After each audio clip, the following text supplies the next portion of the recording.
नमस्कार, मैं USP sir Hindi highway में आप सबों का स्वागत करता हूं। आज के इस वीडियो में मैं आपको राष्ट्रभाषा हिंदी के बारे में बताने जा रहा हूं। यह विषय भाषा विज्ञान से भी जुड़ा है और हिंदी निबंध से भी। आगे बढ़ने से पहले आपको बता देना चाहता हूं कि आप अपने विषय से जुड़े वीडियो को मेरे प्लेलिस्ट के माध्यम से खोजें। इससे आपको काफ़ी सुविधा होगी। चलिए अब राष्ट्रभाषा हिंदी के बारे में बातें करता हूँ। राष्ट्रभाषा का शाब्दिक अर्थ है राष्ट्र की भाषा, अर्थात वह भाषा जिसका संपूर्ण राष्ट्र में प्रयोग होता है। जब किसी देश की कोई बोली या भाषा आदर्श बनकर मानक रूप अर्थात एक निश्चित रूप ग्रहण कर लेती है तो अधिक महत्वपूर्ण बन जाती है। फलतः पूरे राष्ट्र में तथा अन्य भाषाभाषी क्षेत्रों में सार्वजनिक कामों में उस भाषा का प्रयोग होने लगता है और वही भाषा राष्ट्रभाषा के पद पर प्रतिष्ठित हो जाती है या राष्ट्रभाषा के नाम से जानी जाती है। डॉक्टर हरदेव बाहरी ने राष्ट्रभाषा की संकल्पना स्पष्ट करते हुए यह कहा है कि कोई भाषा राष्ट्रभाषा का रूप 3 स्थितियों में ग्रहण कर सकती है। कोई एक बोली या अनेक बोलियों का मिश्रण या देश में अनेक बोलियों में से किसी एक में अन्य बोली का मिश्रण। भारत के मध्यकाल से ही देश के सारे संतों के कारण स्वतः ही हिंदी का प्रचार प्रसार उनके परिभ्रमण के साथ होता गया। पंजाब के गुरु नानक, उत्तर प्रदेश के कबीर, असम के शंकरदेव, महाराष्ट्र के ज्ञानेश्वर, तुकाराम, नामदेव आदि ने हिंदी के माध्यम से अपनी बात आम जनता तक पहुंचाई। संत ज्ञानेश्वर की यह पंक्ति हिंदी का उद्घोष करती है। दुनिया तजकर खक लगाई, जाकर बैठा बनमा। इस दिशा में सर्वाधिक योगदान महात्मा गांधी का रहा, जिन्होंने गुजरात के भड़ौच नामक स्थान पर आयोजित गुजरात शिक्षा सम्मेलन के अवसर पर अपने अध्यक्षीय भाषण में स्पष्ट रूप से कहा कि केवल हिंदी ही राष्ट्रभाषा हो सकती है। हिंदी और उर्दू एक ही हैं, केवल उनकी शैली में ही अंतर है। महात्मा गांधी के प्रयास से ही सन 1918 ईस्वी में दक्षिण भारत हिंदी प्रचार सभा की स्थापना मद्रास में की गई। सन 1920 ईस्वी में महात्मा गांधी ने मद्रास प्रेसिडेंसी की जनता से यह अपील की कि वह लोगों द्वारा हिंदी सीखने की राष्ट्रीय आवश्यकताएं स्वीकार लें। आधुनिक काल में एक ओर ईसाई मिशनरी अपने विचार हिंदी में रख रहे थे, तो दूसरी ओर केशव चंद्र सेन और स्वामी दयानंद सरस्वती जैसे सुधारकों ने अपने विचारों के प्रचार प्रसार के लिए हिंदी को ही अपनाया। कलकत्ता हाई कोर्ट के जस्टिस शारदा चरण सेन द्वारा स्थापित एक लिपि विस्तार परिषद से देवनागरी लिपि को काफ़ी बल मिला। जस्टिस सेन ने अपनी बात को बड़े विस्तार से समझाया।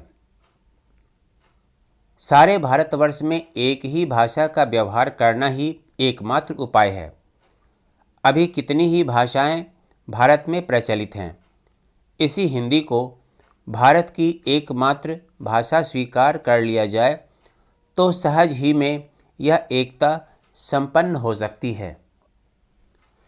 बंगाल की नई पीढ़ी का प्रतिनिधित्व करने वाले सुभाष चंद्र बोस के स्पष्ट विचार थे कि अगर आज हिंदी मान ली गई है तो वह अपनी सरलता, व्यापकता और क्षमता के कारण है। वह किसी प्रांत विशेष की भाषा नहीं, बल्कि सारे देश की भाषा हो सकती है। वंदे मातरम के रचयिता बंकिम चंद्र ने भी हिंदी भाषा पर बल दिया था। रविंद्रनाथ ठाकुर ने भी मुक्त कंठ से यह कहा था कि हमें उस भाषा को राष्ट्रभाषा ग्रहण करना चाहिए जो देश के सबसे बड़े भूभाग में बोली जाती है और जिसे स्वीकार करने के लिए महात्मा जी ने अर्थात गांधी जी ने हमसे आग्रह किया, अर्थात हिंदी। देश के सभी भागों में राष्ट्रभाषा के रूप में हिंदी के प्रचार प्रसार के लिए अनेक संस्थाओं की स्थापना हुई। इस प्रकार हिंदी का व्यापक रूप से प्रसार हुआ। वास्तव में हिंदी ही अपने देश की भावना और चेतना की प्रतिनिधि धारा है, जो हमारे देश की मूल विचारधारा और राष्ट्रभाषा रूपी महासागर है। लेकिन यह एक कड़वी सच्चाई है कि भारतीय संविधान में किसी भी भाषा को राष्ट्रभाषा के रूप में नहीं माना गया है। सरकार ने 22 भाषाओं को आधिकारिक भाषा के रूप में जगह दी है, जिसमें केंद्र सरकार या राज्य सरकार किसी भाषा को आधिकारिक भाषा के रूप में चुन सकती है। हिंदी राष्ट्र के बहुसंख्यक लोगों द्वारा बोली और समझी जाती है। इसकी लिपि देवनागरी है, जो अत्यंत सरल है। पंडित राहुल सांकृत्यायन के शब्दों में हमारी नागरी लिपि दुनिया की सबसे वैज्ञानिक लिपि है।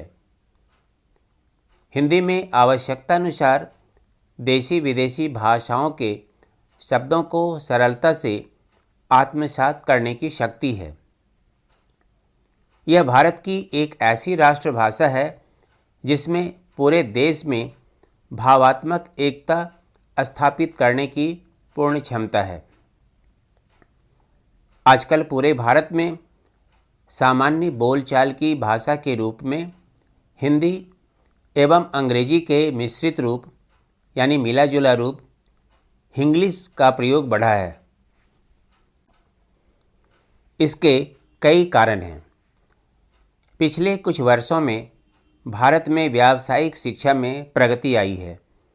अधिकतर व्यावसायिक पाठ्यक्रम अंग्रेजी में ही उपलब्ध हैं और विद्यार्थियों के अध्ययन का माध्यम अंग्रेजी भाषा ही है। इस कारण से विद्यार्थी हिंदी में पूर्णतः निपुण नहीं हो पाते। वहीं अंग्रेजी में शिक्षा प्राप्त युवा हिंदी में बात करते समय अंग्रेजी के शब्दों का प्रयोग करने को बाध्य होते हैं, क्योंकि हिंदी भारत में आम जन की भाषा है। इसके अतिरिक्त आजकल समाचार पत्रों एवं टेलीविज़न के कार्यक्रमों में भी ऐसी ही मिश्रित भाषा प्रयोग में लाई जा रही है। इन सब का प्रभाव आम आदमी पर पड़ता है और वह भी हिंदी को उसी रूप में प्रयोग करने लगता है। आज भले ही हिंग्लिश के बहाने हिंदी बोलने वालों की संख्या बढ़ रही है, किंतु हिंग्लिश का बढ़ता प्रचलन हिंदी भाषा की गरिमा के दृष्टिकोण से गंभीर चिंता का विषय है।